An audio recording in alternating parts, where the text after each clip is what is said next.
Greetings and welcome to the Southside Help Center show. I would like to thank everyone for tuning in.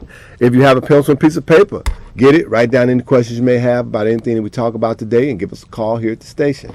This is a live call-in show. You can give us a call. Our number here is 312-738-1060, 312-738-1060 if you have any questions about anything that we're going to talk about today. And today we're going to do pretty much a recap show. You know, the Southside Help Center show will be running for about 13 weeks, and each week we'll try to bring you something different that talks about the programming that we have and what you can do to get involved with the program. It's very important that we remember that we have a holistic approach to community, and this is what it's all about, community. I want to make sure that I touch some very key points today in talking about programming and what's available as far as our youth program, what we got coming up. It is going to be a phenomenal year. I mean, I'm claiming it. It's January. It's early. We got some stuff planned. It's going to be big. So we want to make sure that people have an opportunity to be involved with that stuff. Southside Help Center was formed back in 1987 by Ms. Betty Smith and her husband, Mr. Vanish Smith. And Southside Help Center has been around now for approximately maybe 23, 24 years. I'm not exact, but I know it's been over 20 years. And we've been doing community service in the south side of Chicago for a lot of years now. So we thank everybody who's made us successful. And hopefully we've had an impact on individuals' lives. And we talk about HIV prevention, which is our primary goal. And we believe that the numbers have kind of steadied off. If not went down, they steadied off. And we like to think that it's because of the outreach that we do in the community and the testing and counseling that we do in the community. We're going to talk about testing and counseling and why is that so important, as well as HIV and STDs. And for years, that's been our primary. We make sure we focus on HIV and STDs and make sure we get those numbers down as far as the epidemic is concerned. But we do cover a variety of different programs dealing with youth, dealing with violence prevention, dealing with HIV, dealing with safety counts, which is substance abuse programs, dealing with sisters, which is a program to deal with women across the board.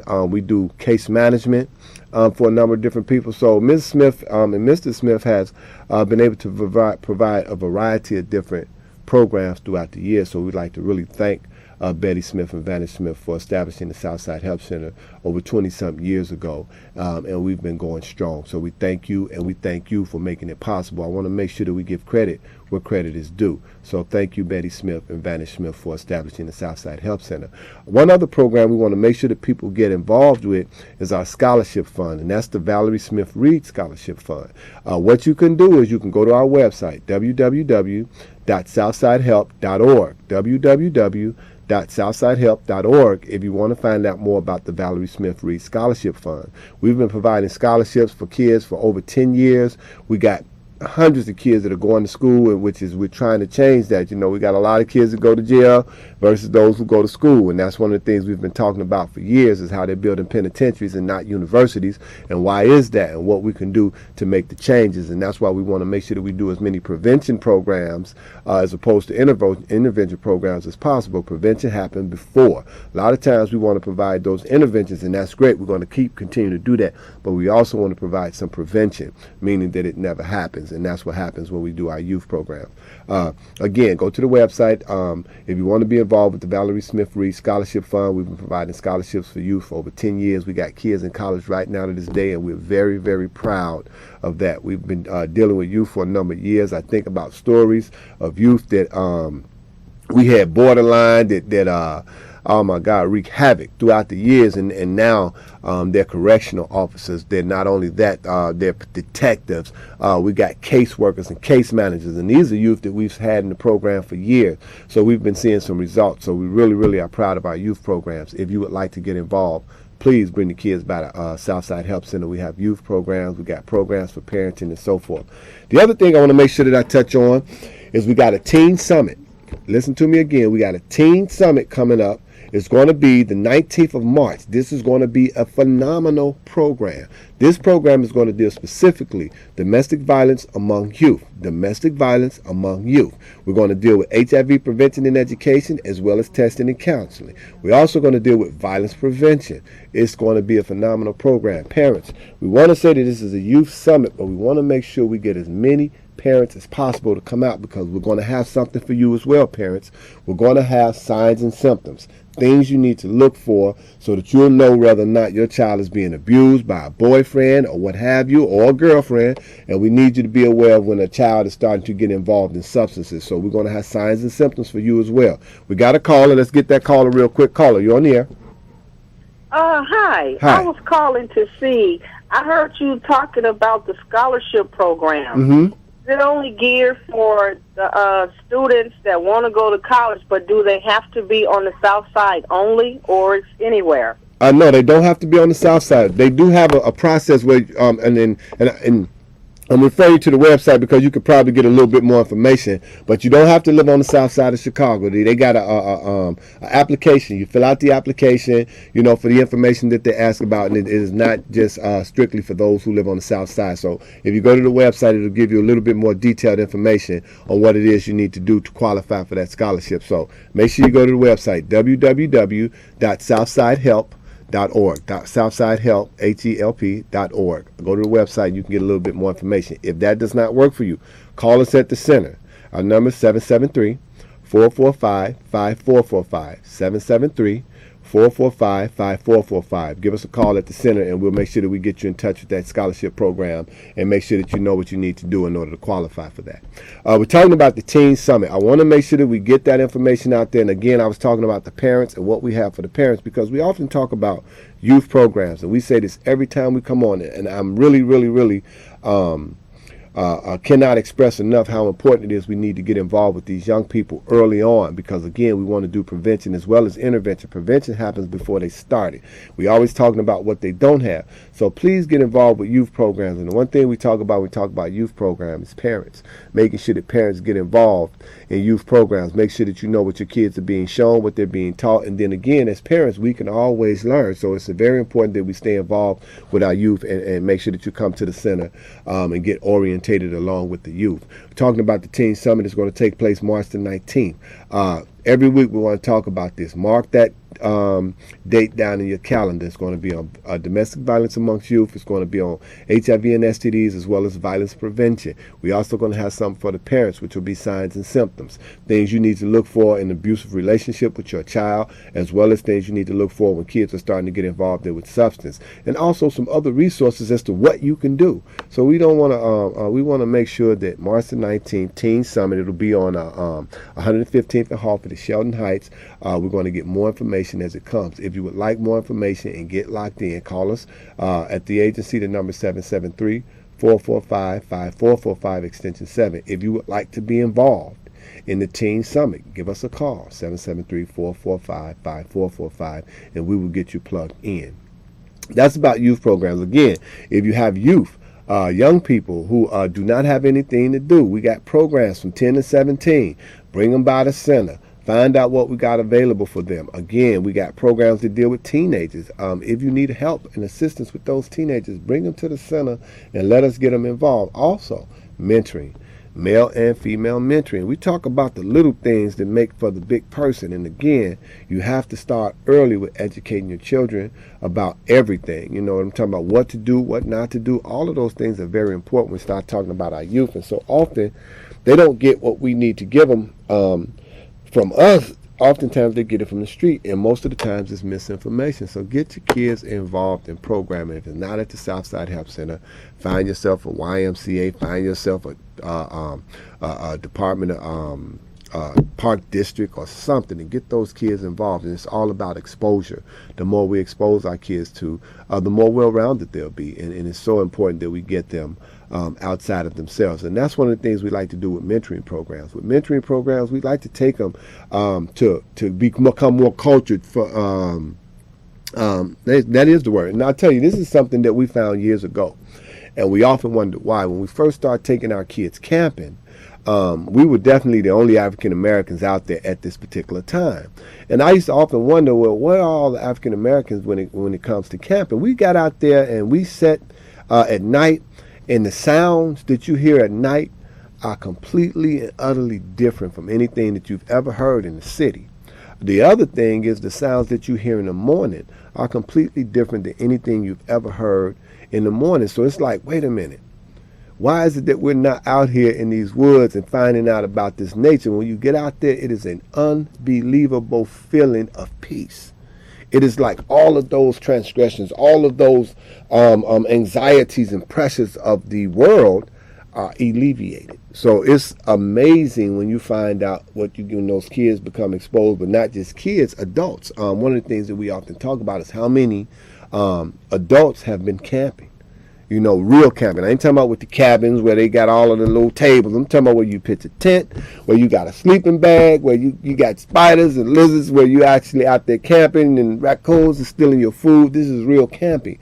And how many of us has actually did that? And a lot of times as adults, we say, I ain't going out in the woods. That's because you haven't been exposed. So expose our youth to it young, and then they'll be able to expose the next generation and the next generation. That's just one example of exposure when you get out there and you find that, wow, this is why we need to come out here and do this, because you'll be surprised what it is that your kids will get from it. Talking about youth programs and some of the things that we offer at the Southside Help Center, we go camping. So make sure that you get your kids involved. They already got a schedule of things, of activities planned in terms of mentoring, what needs to happen with our young ladies, with our young men, what it is that they need to be getting early on, and again, what we can do with parents. Amazing programs. We also do case management. Our case management pretty much deals with HIV positive clients. So if you know anyone who's dealing with HIV, and remember, HIV does not just affect the individual, it affects us all, and that's the big thing that people need to know about HIV. Don't we often worry about the individual, but it's everybody, because those are our loved ones who have been impacted by this disease. It affects us all. So we need to know about HIV prevention education. We need to know about counseling. We need to know about family support groups. We need to become involved with family support groups. We need to make sure that our people are getting involved in primary care. We do case management for primary care. We do case management for housing. We do a number of different case managements. There's like 4 of them, and I don't want to get too technical or too detailed. I just say if you got people who are dealing with HIV, family members, friends, or whomever, get them involved in the case management programs at Southside Help Center. You need to talk to Kim Slaughter. Her number is 773-445-5445, and then you just hit the directory, and it'll tag you right into the case management programs that we have at the Southside Help Center. Youth program, Mr. Marcus Flanell. It'll tag you right into Marcus Flanell, 773-445-5445, and I believe he's at like extension 23. Marcus, Erica, Tunda, Tia, all of those individuals who are dealing with the youth programs, give us a call if you have youth involved, or who want to or would like to be involved, or you would like to have involved. This is a live call-in show. If you have any questions, give us a call. Our number here, 312-738-1060. The other thing we want to make sure that we cover is our Safety Counts program. Safety Counts, we've been getting requests from around the country talking about Safety Counts. Safety Counts is a program that deals with people who are actively using.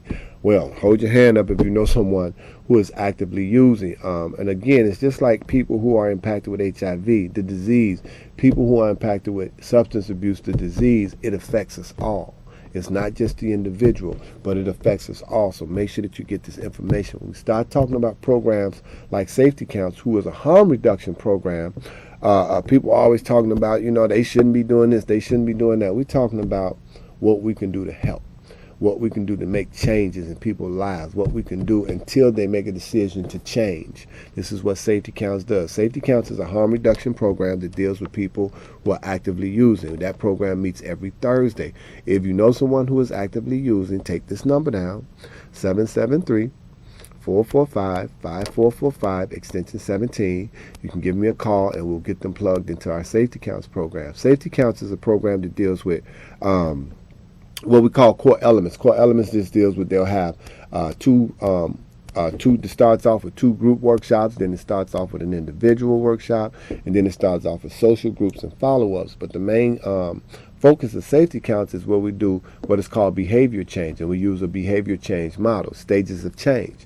We look at where an individual is today. Again, we're talking about programs that will help people until they make a decision to make changes. So Safety Counts look at a stages of change models. It looks at where an individual is in their life. Once we identify where they are, not just us, when I say we, I'm talking about me and in the individual, or the counselor or the behavior specialist in the individual, identify where they are in their lives. Then they start looking at what we can do to make the necessary changes. 1, to stay HIV negative. 2, to stay healthy. 3, if you make a decision to change and stop using, what are those steps going to take? And oftentimes, people say, well, I want to get clean. Well, what does that require? Sometimes it might just be identifying a facility.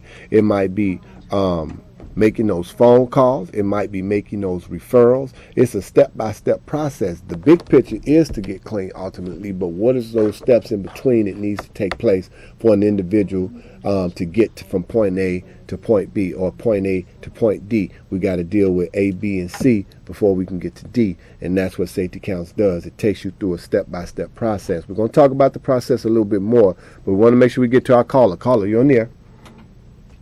Yes, you're on the air, caller. Yes, hi. I'm just calling. Yes, I just wanted to know where I can go to get the AIDS testing or venereal disease testing. Okay, it's for the HIV testing, because what they do is test for HIV antibodies. That's what the test is detect. You can get testing. We do free HIV testing at the Southside Health Center.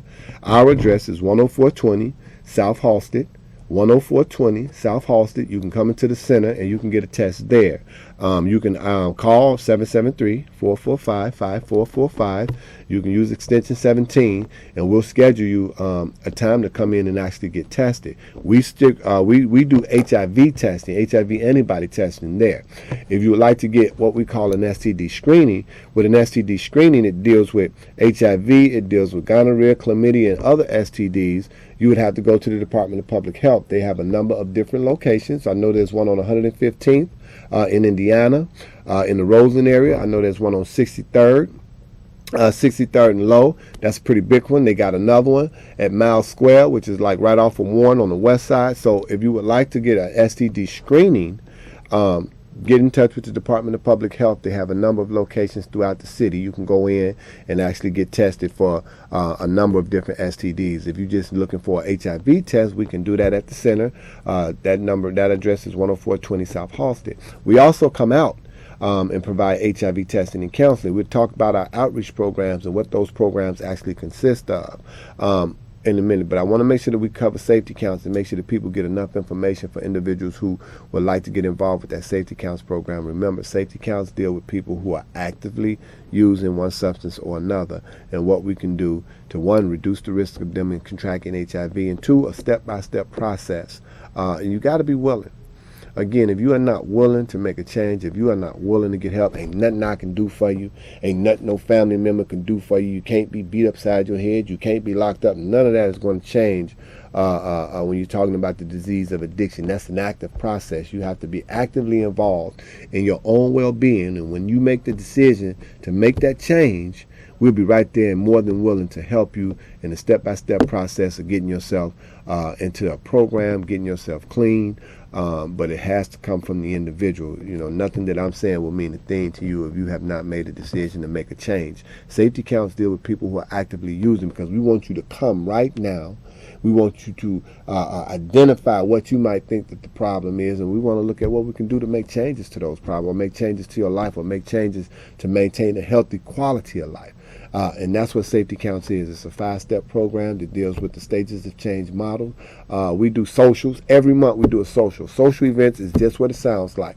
We come, we sit down, we hang out, we talk a little smack, we play some dominoes, we might play some beer whist or some checkers, all of those different things. It's a social event. Listen to some music, eat some food. Again, we're talking about what you need to do in terms of step-by-step to make the necessary changes to either get clean, to either get housing. Safety Counts don't just deal with the top. It goes through the sub-circumstances too. We also understand that when an individual don't have nowhere to live, when an individual is homeless, when an individual hadn't had anything to eat, the last thing they're thinking about is HIV prevention and education or getting clean. It's going to talk about other sub-situations, and you can identify those, and we can talk about what those step-by-step process is to getting you better. Safety Counts is a program to deal with people who are actively using. We also do street and community outreach. This goes back to the testing piece. Street and community outreach is just what it sounds like. We take the services to the people. We take the services to the people. So we've been doing HIV testing in the community. Oh man, but we've been doing it For 11 years, we've been doing HIV testing and counseling. Before that, we worked in conjunction with the university, and they would come out and actually do the testing. We would go to different areas on the south side within Roseland and do HIV testing. And then when they came up with the OraQuick and the OraSure test, we were able to provide HIV testing ourselves. So we've been doing testing for quite a few years, and outreach means just that. We'll go into different areas of the community and we'll provide free HIV testing. Also, we take requests where people call us and say, we want to have testing at our church, at our school, at our community event. We schedule it, we come out, we set up. The only thing we need is a room that deals with a little bit of privacy, confidentiality. We will come out to your health fair. We will come out to your school. We will come out to your church, and we will provide HIV testing and counseling. That's what outreach is. And we don't want people to think when we start talking about outreach, oftentimes we start talking about testing, people start disqualifying themselves for testing and counseling, or people start disqualifying themselves when we start talking about outreach. And here's the thing you want to think about when you're talking about testing. Yes, we want to look at and we want to test people, and we want them to know that they're positive, but we definitely want to make sure that people know that if they're that they're negative, but we want people to know if they're positive what they need to do to improve the quality of life. And that's what it's about. There's a number of different things that are going on today. We have a number of different medications. We have a number of different cocktails and so forth that is really improving people's quality of life. But the thing about it is they have to know that they're HIV positive or what their status is. If you're HIV negative, what you can do to maintain that status. When we start talking about prevention, we start talking about condoms, we start talking about monogamous, being a monogamous relationship, what does that really, really mean? We start talking about condom usage and the fact that everybody claims they know how to use it, but they don't. One of the things that I often think about when we talk to, I want to say younger guys, they always tell you, yeah, man, I put 2 of them on. Well, that's a problem. You know what I'm saying? Or I put it on really, really tight. Well, that's a problem.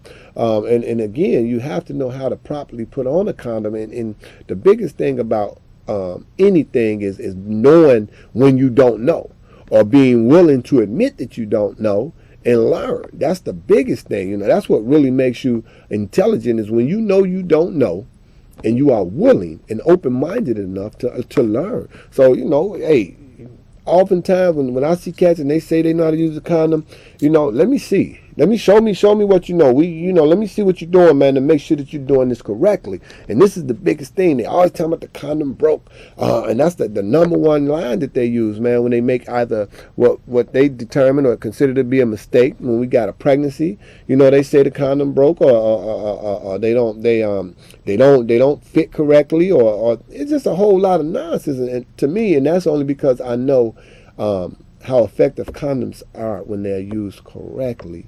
And that's why we say, brothers, make sure you know how to use a condom. And here's the other thing, and we're going to talk about condom use.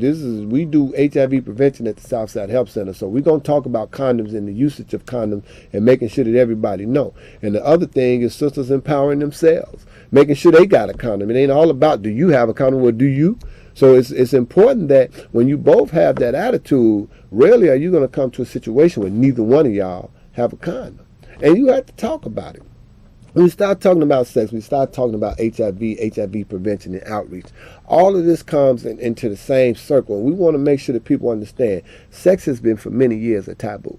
One of the things it is, don't nobody want to talk about it. 2, it's always done in the dark. What's the first thing people do? Turn out the lights. If it's in the daytime, they want to make the room as dark as possible, because sex has always been a taboo, but we can't stop doing it. So therefore, we have to turn on the lights. We have to talk about sexual responsibility, meaning what was it intent. We have to start talking about abstinence legitimately. And again, alternatives. When we start talking about prevention, we start talking about youth, we always telling them not to do it, but what are we telling them to do? We tell them what not to do, but what do we tell them to do? How do they combat those urges? How do they combat the peer pressure that comes along with those sexual experiences? So you have to start talking about sexual sex. You have to start talking about alternative programs that deal with sex, and parents. You have to be more involved in that process. Because believe me, if you don't tell them, somebody will. And the one thing about you telling them, you know what they've heard. You know what they know. And I always talk about how I could look at your kid and I can say that kid don't know no better, because I don't know what he's been taught. But when I look at my child, I know And I can say that kid know better because I know what I've taught them. And that's why it's so important that parents become more involved with the education of their youth when we start talking about sexual responsibility. We start talking about getting tested. Why is that so important? You know, when they become sexually active, what do they do with those urges? When we talk about programming, youth programming, alternative programming, what does those words mean? We start talking about procreation. What does that mean? We start talking about abstinence. What does that really mean? You know what I'm saying? We got all of these different terms, all of these different words, and we always talking about these things, but rarely do we take the time out to make sure our kids are clear as to what we mean in terms of sex, what we mean in terms of alternatives, what we mean when we talk about monogamy, when we start talking about sex ships and relationships. Most of our youth don't have a clue as to what a relationship is, because most of the times when they get involved with somebody, sex happens within the first to second to third week. So rarely do they have an opportunity to build foundation. When we start talking about sex ships, rarely do an individual have an opportunity to talk about history. You know, these are all things that we have to open the doors to when we start talking about prevention and education. Remember, at the Southside Help Center, our number one priority is prevention. Prevention. We want to prevent this, we want to prevent that, we want to prevent this. So what do? We try to provide you with the necessary tools in order to prevent these things from happening. And that's why we're talking about not just the young people, we're talking about the parents of those young people, we want to talk about the elders. There's another thing that we want to make sure that we cover when we start talking about our prevention. Everything that I'm talking about is encompassed in prevention and outreach. And I say that because we've been doing testing and counseling in the streets for a lot of years. And we want people to continue to get tested. But remember, when you get your status, it's not all about being negative. It's what you can do to maintain it. Positive, we want people to improve their quality of life, meaning that they get involved in primary care, meaning that they get the necessary counseling, meaning that they get the necessary family counseling. We want to remove the stigma that comes along with being HIV positive. So these are all of the things that we want to do. And this is what we use in terms of a vehicle to do them. And that's why remember that Teen Summit. It's going to take place on March the 19th. Remember the Teen Summit, March the 19th. It's going to deal with domestic violence among youth. It's going to deal with STDs and HIV. It's going to deal with violence prevention. What can we do to save our children? As you do know, violence is big.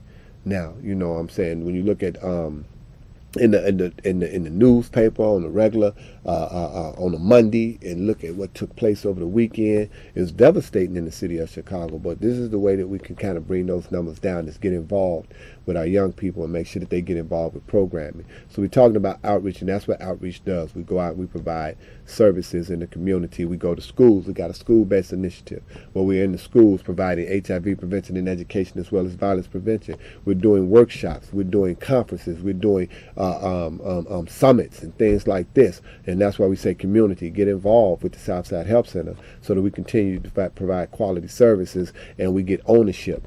Ain't nothing like a kid who know you when they come into a particular venue or a particular event and they see you there, and then they get excited because they see something that's familiar to them. So be involved in programming across the board. Talking about outreach and what we do at the Southside Help Center. So we talked a little bit about safety counts. We talked a little bit about youth development and growth. We also talked a little bit about case management and what people can do to get involved in case management when we start talking about family and that sort of thing. Not only that, we do programs that deal with reentry, meaning brothers and sisters who are coming out of the penal system.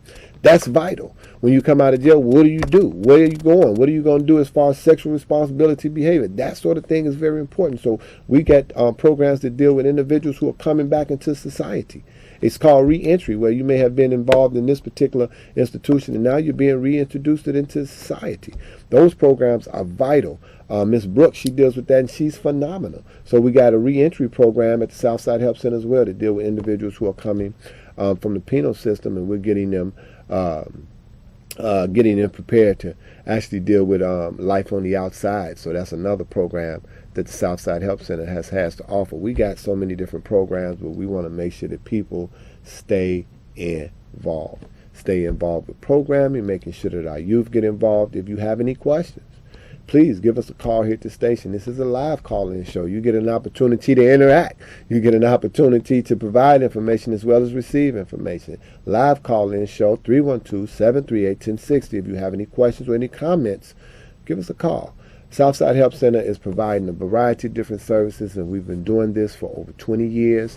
And the services that we provide are quality services, so we want to make sure community stays involved. We were talking about our programs that we deal with that are in the school system, and this is a very, very important piece.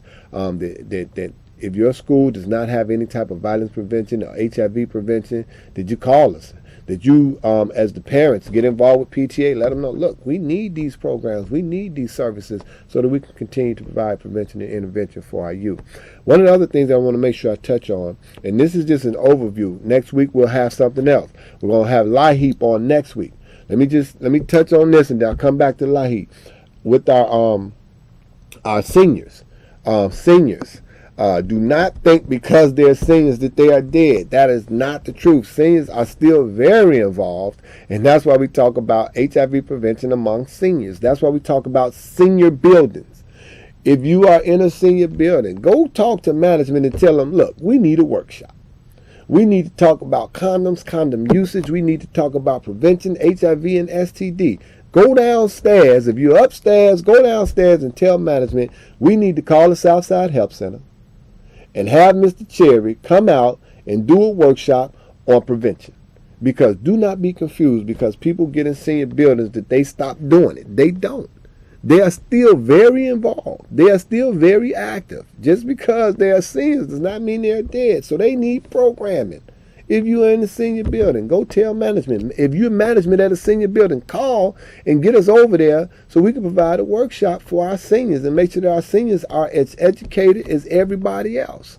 Bridge that gap. We talk about that, bridging the gap. That's vital. So have us come out and provide some workshops for our seniors. Here's one of the things we talk about, and I hear people talk about it all the time. Around the 1st and the 3rd, the seniors buildings be jumping. So they got a lot of folk coming in and out of the senior building, a lot of cousins, a lot of aunties and nieces and whatever they calling themselves. They in and out those senior buildings around the 1st and the 3rd. What you think that's all about? Okay, we can act like we don't know no better. The other thing is, if you're involved with church, who do you think make up the church? The church is made up of all those people I see Friday and Saturday. Those are the same people I see Sunday. So don't be, because people in church, the church start thinking that we are exempt, that this doesn't apply. Who do you think make up the church? Because I know a lot of people I hang out with, they don't miss church. And I know they're hanging out with me, so I see what they're doing. They don't miss church. They're in church every Sunday. So church, don't be confused. Church, have us come out, provide HIV prevention testing and counseling, and get involved with these searches. We have some very liberal churches, though. If you want to go, if it don't apply, let it fly. I ain't talking about you. I'm just talking about those people who say that this does not apply to them, and this applies to us all. The other thing that I want to make sure we're going to have on next week, we're going to have Aaron Fletcher come on, and we're going to talk about the LIHEAP program. That's the Energy Assistance Program. That program is going to be very, very instrumental in a lot of people, because remember, this is those winter months where you got that high gas bills, the electric bills are high. People are running those portable heaters all the time. You got to run the stove, everything it is to stay warm. And this particular winter has been a little bit cold for us. So I know a lot of people bills are going up. So get involved. If you qualify, Aaron will be here to talk step by step about LIHEAP, what you need to do to qualify for LIHEAP. If you don't want to wait till our next week's show, you can reach us at the Southside Help Center. That number is 773-445-5445. And I know Aaron's extension is 4221, 4221. Ask for Erin, and she will tell you what you need to get qualified for the LIHEAP program. That's the Energy Assistance Program, and they also have what is called a weatherization program, where they'll come in and they'll see what it is you need to insulate your house and make sure that you're able to keep those gas bills and electric bills down. LIHEAP will be next week, so if you're interested in that program and you can't wait till next week, call us at the center, 773-445-5445. Ask to speak to Erin. Her extension is 4221. If not, we'll definitely be back next week, and that's what we'll be focusing on, our LIHEAP program. We also have programs what is called YMSM, which is Young Men Who Have Sex with Men. That's a young MSM program who, again, these programs are phenomenal. And we the one thing we are not is judgmental. We talk about what people need to do. It's not who you are, but what you do to put you at risk. And that's why we talk about prevention across the board. It's not who you are, but it's what you do to put you at risk. We talk about behavior. behavior changes. What does that mean? You know, people, behavior change is not an easy thing, and that's why we talk about the process of programming, and we make sure that we try to program our young people now, because once they, I want to say, be careful with my words here. Once we get incorrectly programmed, it becomes very difficult to deprogram and reprogram us. And that's with sex or anything. So the main thing is to make sure that we're properly programmed at the beginning. And we know most of us that are in my age range or after, we are definitely have been programmed incorrectly, and it takes years for us to be deprogrammed and reprogrammed. And I say that, and that goes in depth when we start talking about programming, reprogramming, and deprogramming. So we ain't gonna get into that, but it's important that we make sure that we give the correct information to our youth now, so that we don't have to go back later and correct these things. And that's why we talk about abstinence and abstaining. When we start talking about sexual responsibility, what does that truly mean? We want to make sure that we talk about abstaining and abstaining first. Okay, we want to talk about that. The other thing that we often talk about or don't talk about, we think because we made a mistake one time that it's necessary that we continue to make those mistakes. So if an individual got involved in sex early on or made that mistake, you don't have to continue to make it. We want to talk about that. We want to talk about responsibility and what that means. Abstinence is so very important, but we don't ever talk about abstinence in our programs. And well, not saying we don't, but as a whole, we don't talk about that. We want to make sure that we talk about abstinence early on, but also alternatives. Because just because you're abstaining does not mean that those urges would not come, would not mean that the peer pressure would not be there. So, talking about programs at the Southside Help Center and what we're doing over there to try to help our community reduce the risk of HIV prevention, HIV and other STDs, as well as violence prevention within our neighborhoods, what we can do to bring that down. Also giving alternative programs to our youth, and we want to take that across the board, making sure our parents get involved as well and make sure that they have enough information in order to provide to their children. So this is what we're talking about today. We wanted to do a recap of the programs that we have at the Southside Help Center and get people involved. Mentoring, volunteering, all of those different things are going to be vital. And this is the other thing I want to talk about too. And I want to talk about my people a little bit, because we're talking about volunteering. And this is the thing that people always talk about, volunteering. That's a large commitment. And people don't really look at it. But even when you start talking to people about volunteering for 2 hours a month, that becomes a difficult task for a lot of people. And I tell you, if you don't think it is, commit to 2 hours a month volunteering somewhere, and you see how difficult it becomes for you. So oftentimes people volunteer and they don't commit. We need committed volunteers, people who are doing the right thing, those who have done the wrong thing and are now doing the right thing, so we can talk to our youth about what not just youth, you know, because even as adults we make a lot of mistakes, and sometimes we just need to be refreshed or reminded so that we don't go down the wrong path or recommit to going down the wrong path. So don't get me confused. I always talk about youth because I know that's our future, but we also want to talk to those individuals who make up our past, you know. So in order to have a future, we definitely must have a past. So we have to take it back to the roots. And I don't want to get into my bridging the gap thing, because that's so important for us that we know who our elders are, recognize our elders, and make sure, you know, we get in our Willie Lynch thing. We start talking about the fact that our young people are not respected, and the fact that our young people are afraid, and the storytelling that don't go on. Major. But that'll happen as we go along. That's one of the things we do at camp, and I want to make sure that people understand. We go camping, we tell stories. Stories that we tell a few ghost stories, you know, Red Moses still exists, but we also tell stories about our ancestry. We talk about our history. And believe me, when our young people know about our history, they start to think about our future. And that is so very important. We look at our generations and a generational gap, and we start looking at what's going on today. You know, we start looking and thinking that our future may be looking a little bleak. That's why we have to step in. We have to show in and show up and show out. All of those things has to take place. So that's what we do at the Southside Help Center.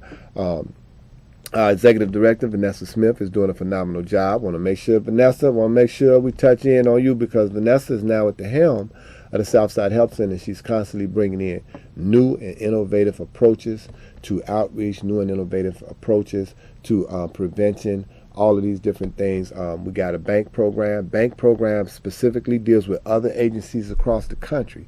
We've been doing HIV prevention and education so long that now CDC has contracted us to go all over the country and provide a service. That's just telling you the history of the Southside Help Center and how long we've been doing quality work. And that's why I want you guys to get involved with the Southside Help Center. Another thing we want to talk about is entrepreneurship. What does that mean? How do you get involved with that? We started that early with our youth. It's important that our kids understand and know what that means so that they can then begin to create jobs. We want them or careers. You know, that's the thing they talk about. You don't want a job, you want a career. Well, you want a career, you want to create jobs, and all of those things, and that's what entrepreneurship is. And when they come to those youth programs, they're talking about that. They're even doing science. You know, last week I had Erica Dawson on, and Erica talked about the science fair that they're doing. So they're doing different things like science at the Southside Help Center, and it's amazing because they get an opportunity to tear things up and break things down and put things back together again. Believe me, these are skills. You know what I'm saying? These are things that are truly, truly skills. You know, I often think about my father and his ability. He can build a house from the ground up. I really wish that that was a skill that I had gotten from him. You know, so now it's like, you know, that's why I want to make a commitment to making sure our youth get what's necessary so that they can have a bright, bright, bright future. And the only way they can do that is if we get involved with programming at Southside Health Center.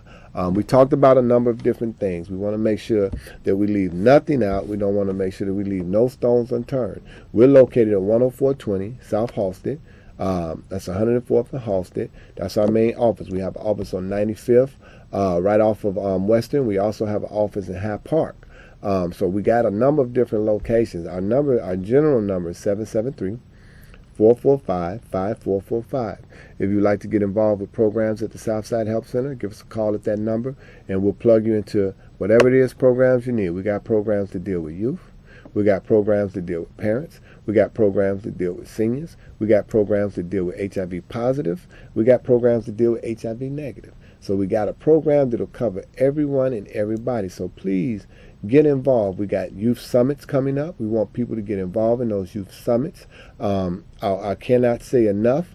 We're doing it in collaboration with Restored Hope. Restored Hope, and this is what we talk about, community and collaboration. We're going to talk about collaboration because we want other agencies who are doing the same thing so we can come together and we can talk about strategies for our communities, what we can do to provide the best quality of service. So we're doing collaborations across the board. Restored Hope is an agency that does domestic violence among youth.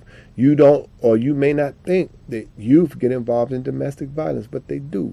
Here's how it starts. It may start with verbal abuse, saying some things to them, calling them different names. And then remember, if you call a particular name so often, you start to think it is your name, or you start to think that it's okay. That's when we get distorted values. We get distorted senses of what is right and wrong. And when I say a distorted sense of right and wrong, here's what a distorted sense of right and wrong is.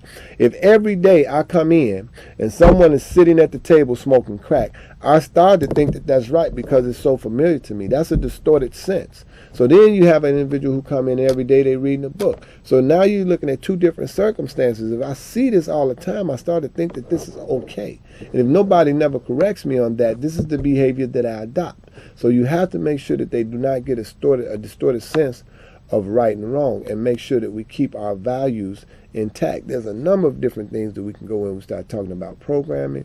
We can start talking about our youth and what our youth needs, and we can start talking about parents and what our parents need. And that's why we're talking about summers. We're talking about Restored Hope and domestic violence among youth. It starts out with the word, you know, where they start calling them particular names. The next step is it might be a push. You know what I'm saying? They might just simply push them, and then that becomes habit. The next thing it might be a punch. Oh, no, the choke. That always comes after the push. Then people choke them because they don't think that's as bad. And then it progresses to a punch. And from a punch, it might progress to being killed. So there's steps on which an individual goes through when they start talking about domestic violence. And do not think that our youth are exempt from that, and it's just our adults. I recall when I was young, I had a friend, this guy he abused women early on. And I'm talking about, we was in 6th, 7th, and 8th grade. I remember this guy abusing women and his little girlfriend. So, when I start thinking about domestic violence among youth, you'd be like, do that really happen? And I think about this guy And I remember him beating his girlfriend up. And we talked about it at school because we couldn't believe that and this was his girlfriend. And I know we was in like 8th grade. So it happens. And you need to know what to look for, because rarely does it just happen. There's some things that happen before that part of it comes. So it's important that we know what we're looking for when we start talking about domestic violence among youth. So parents, come out to the Teen Summit, get a little bit more information, start talking about domestic violence. Also, when they're getting involved in substance use, we're going to talk about that.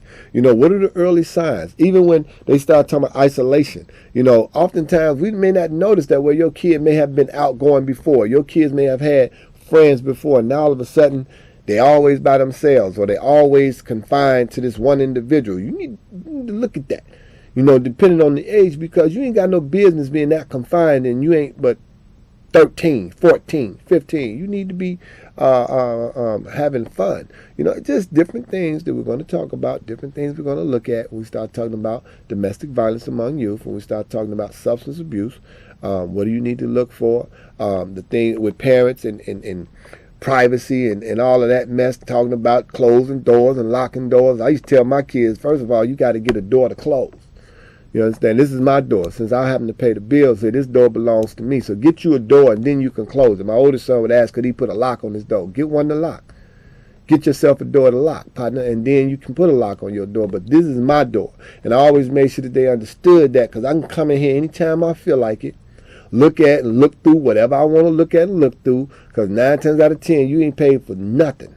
So therefore, I ain't confused as to what's mine and what's yours. So you got to make sure that they understand that you're the parent, that you can come in them rooms anytime you want to, and what you're looking for.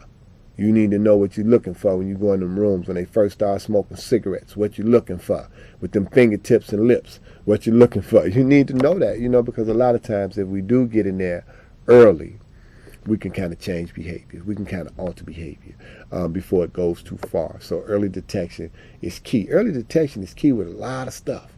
When you know better, you can do better. And that's for us as parents, as well as those of us as youth. A lot of times when you know better, you can do better.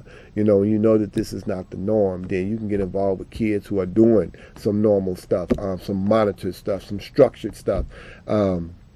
When kids don't know what structured is and they see it, they think something's wrong with that picture. So they always need to know what structure is, so that when they get it, it's not something that they resist. We even resist change, so you want to make sure that this is not change. This is something you do on a consistent and regular basis, so when our kids see it, they'll know how to deal with it and address it. It's so important. And these are just a few things that we're going to be talking about at that Teen Summit, as well as what we deal with and talk about at the Southside Help Center with our programs. Again, we talk about with our elders and making sure that they know that Viagra has changed the game.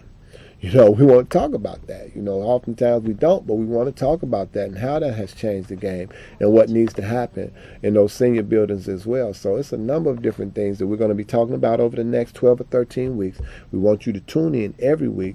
This is a live call-in show. If you have any questions about anything that we're talking about, give me a call here. The number is 312-738-1060. Caller, you're on the air. Yes, I'll just listen. I'm writing, doing something. I'm just listening to you talk. Mm-hmm. I'm the same way. You're doggone right. Don't come in here telling me what is mine or daddy, can I have this? I have my youngest son. He's 28. Mm-hmm. 28.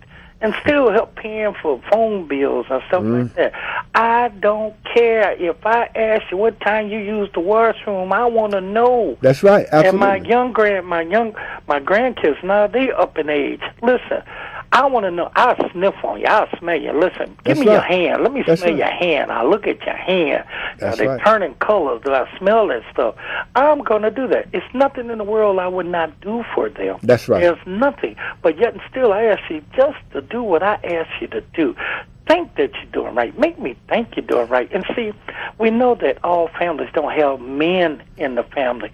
Well, sometimes, young men, they get up and they don't think they could boss their mom. Well, I could do what I want. Mm-hmm. Listen, mothers, tell them get out. That's right. That's right. But just tell them get out. Listen, get y'all listen to what you're saying, and you're totally right. Let me get off so I can hear your response. All right, thank you. And you're absolutely right. Here's one of the things I thought about when our women talk about being a single parent, and one of the things that I believe that yes, you can be a great mother. You cannot be a father. I mean, this is by design. You can be a great mother, and a lot of times, in order to make sure that they get what they need, you have to expose them to other great men. And most of the times when you raise those children and they see that, it's somebody or some behavior that they mimic. And I often talk about, having a girl and me trying to raise her. At a certain point, she needs you. She needs another woman who can understand and know what she's dealing with and what she's talking about. So you are great mothers. Do not let me say anything negative about my great mothers who work solo, but always there must be a great man somewhere, somehow. And that's why we talk about mentoring. So when you reach that point where you don't know what to do and understanding the transition, here's something that we don't think about. When you think about those youth who are over there in Africa and other countries, they're not going to be 28 and living in the same hut. They have to build their own hut at a particular age, and this is when they get a rites of passage, and they get this. They make the transition into manhood, and they're not 18. That happens a long time before that. So we have to start looking at when are our children making the transitions, and what can we do to make the transition with them, so that we don't start creating barriers that we later have to tear down. And that deals with mothers and fathers. So it's so very important that we understand what structures we need to build for our youth in terms of parenting, what is and what ain't. I'm going to come back to that, but let me get my caller. Caller, you on the air. Hi, I have a question. Uh-huh. My question is, how do you contract HIV?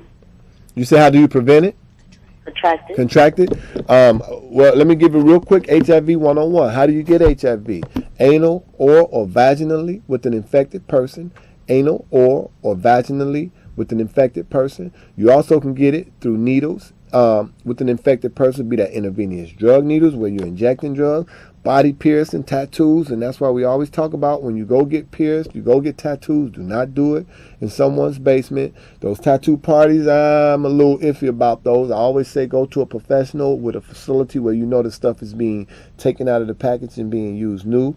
When you go to the barber shop, request that he use a new razor. Don't let them use those razors that they've used on somebody previously, because oftentimes in shaves there's blood involved. So you want to make sure when you start talking about needles with an infected person, or a mother to child, before, during, and after birth through the birth canal. Although even with mothers who are pregnant, they have medication that before.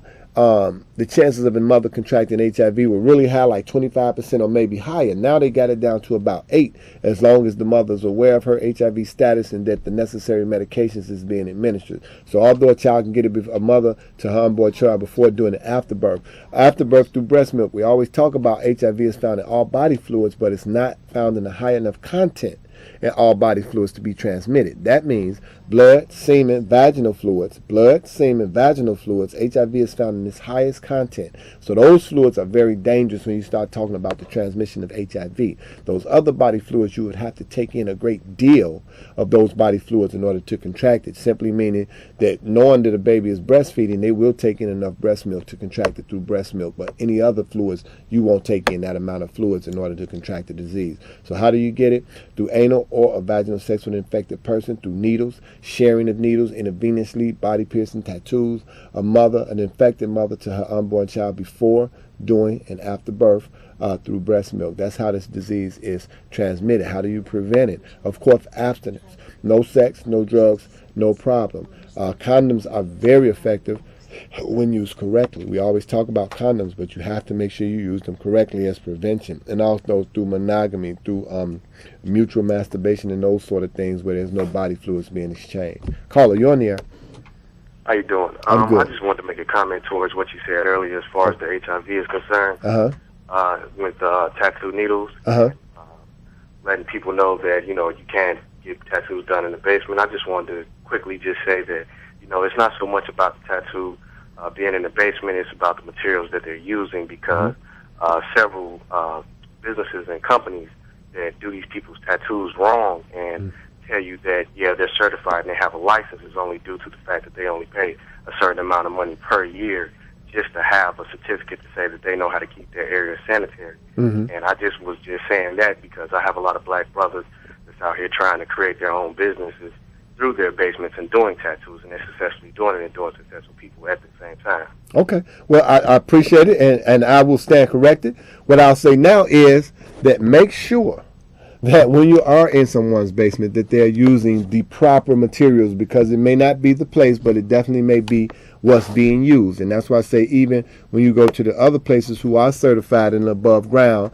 make sure that they're using new needles. Make sure that they're taking stuff out of the package. Make sure that their stuff is sterilized. So I thank you, brother, for calling in with that comment. And it's not about the place, but it's going to be about the stuff that's being used, and make sure that that's what you monitor when you go and get body piercings and tattoos, and make sure that you do the best you can to stay safe. We'd like to thank everyone for tuning in. We'd like to thank everyone for calling. If you have any questions, please call us at the Southside Help Center, 773-445-5445. We thank you for tuning in. We'll see you next week. Until we see you again, we bid you peace.